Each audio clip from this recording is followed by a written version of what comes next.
Barbell deadlift. It's quite a complex movement. We're going to give you a simple version and a hard version. Well, not hard, but complex, so we'll talk through all the stages that we think about. The muscles that are working, predominantly that posterior chain, so the whole back of the body, okay? Everything's going to be supporting that spine.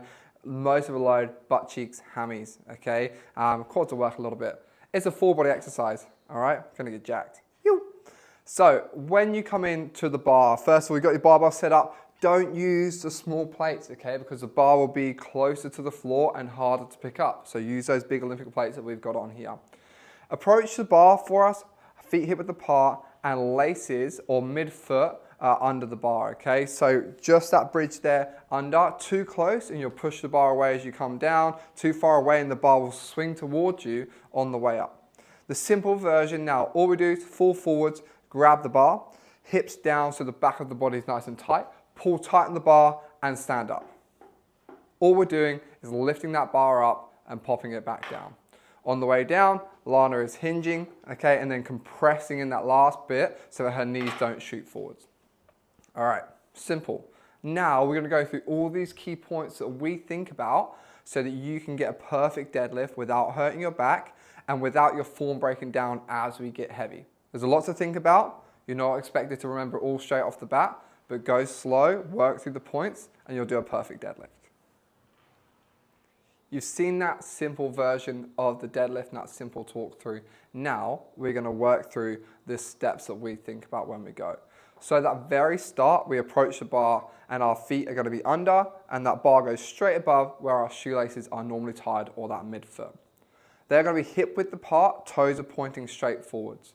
From here, we fall forwards, reach down and grab that bar, okay? Lana hasn't sunk down at all yet. She's reaching through, lots of tension in the upper body. Those hands are just outside our leg width, okay? From this position, Lana drops her hips, getting tension in the back of the legs. Too low, she's gonna send the knees forwards and push the bar away. Too high, it's gonna be a real stiff-legged deadlift, and we will just round the back on the way up, and we won't be able to lift as heavy. In this bottom position, Lana is pushing her knees out into her arms. That's going to create tension in those glutes so they can drive us up properly and make sure the knees don't drop in as well. Okay, from this position, Lana is thinking about opening up her arms and pulling her pits, her shoulder blades towards her hips, okay? So she's drawing down the body. So if she does this with an exaggeration, she pulls up towards her ear and then pulls down, pits to hips. That's get those lats locked on, which supports that whole back here. Big breath in, fill that tank and brace tight. From here, she pulls the slack out of the bar. You might not be able to hear it, but there's a little click. She pulls tight on the bar and then she stands up, pushing the world away. Controls down, hinges down to that bottom position. And then as the bar gets towards her knees, we'll see it again in this next one. So she does a nice strong lift, push the world away. She hinges, gets to the knees, she compresses straight down. The knees go forward a fraction with her, but that's fine. She's got a nice long torso. So make sure we sink from that halfway point and don't push into a squat. With the head position, we can lift a tiny bit. The crown of the head here is up towards the roof, looking through those eyebrows as you push the world away. That is your deadlift, okay? It sounds complex, there's lots of points to think about, but we'll go through that checklist and you'll be doing perfect deadlifts in no time. The main things we don't want to see with these guys is making sure that at the bottom, as we compress into the bottom position, we don't get into a squat here where we push the bar forwards and we get really quaddy, all right? So we don't want to sink there, we want to be going through down on the way down and sinking into the bottom position. In that same part, the knees open up, and like I was saying with Lana, she gets into that bottom position and opens up. That creates more space in the hip for you to compress properly.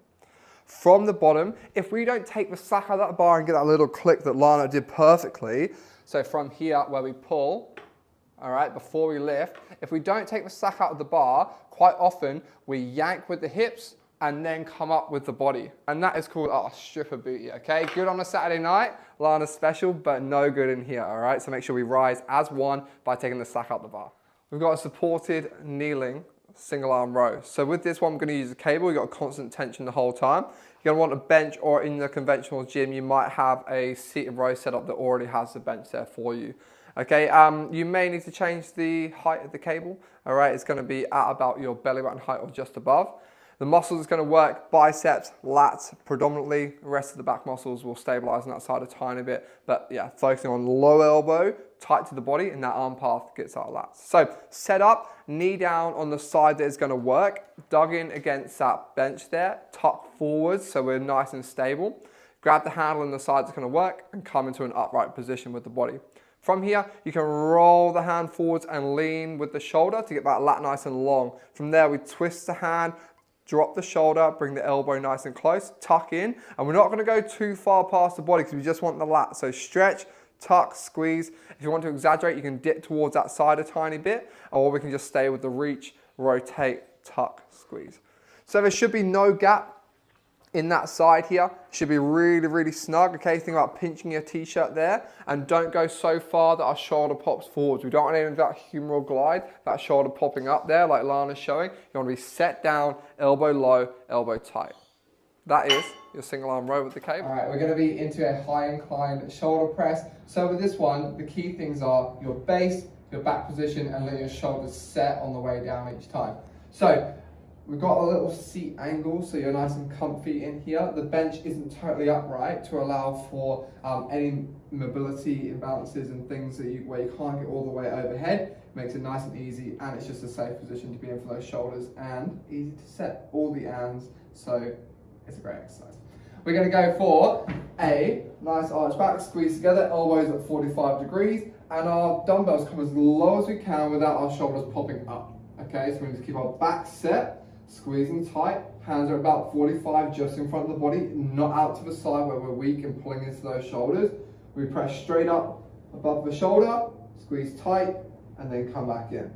With these ones, you just have to go straight up and down. In addition, to make it harder, you can rotate and turn our palms forwards and then come back to that position at the bottom each time. But for now, you start here and then you can progress. All right, for our push-ups, we're going to be working our chest, the front delts, and also the triceps on the back of the arm. Our core is also going to kick in to help stabilize. Before we go down to the floor for our push-up, we just want to know the correct arm path that we're going to be working throughout our reps. So our elbows want to come down to that 45-degree angle with the head being the top of that arrow. So head and then elbows down in that 45. We don't want the elbows to flare out to the side here because that will cause an impingement through those shoulders. So hit that 45 degrees. Yeah. All right, we're going to set up in our full plank position. So shoulders are stacked directly over those wrists. That core is locked on tight so our torso stays stable the entire time. From here, we're going to bring our chest in between our hands. So at that bottom position, our head and hands create a shoulder position. Our elbows, remember, are traveling 45 degrees. We push through the floor, coming back up to that nice tall plank position at the top. If you cannot do a full range of motion push-up, we have a couple of regressions. So we can go down slow, drop to our knees, push up on our knees. So down, drop to your knees, push up through those knees. Another option is just to do the entire effort on your knees. We still have that nice straight line from the top of the head to the back of the knees, so our torso is engaged, nice and straight, and we just crank out those reps. For your dumbbell bicep curl, you're working your biceps, okay? These big muscles on the front of the arm. These work really well when you actually think about using them whilst they're working. You'll get that deeper burn, that good connection. Full range of motion every single time. So shoulders are set, all right? And your arms are straight at the bottom of every single one. You should be able to squeeze your tricep at the bottom, Lana's massive ones that you can see just there. So with this, guys, stay set, curl up. This is your hardest point right there. Stop before we lift the elbow, okay? So we've just got the bicep working, and then all the way down. So full range every single time. We're gonna see how many Lana can do here. All right, so she's gonna burn up real quick. Yeah, I know, just going. She's practicing on the schooners all the time.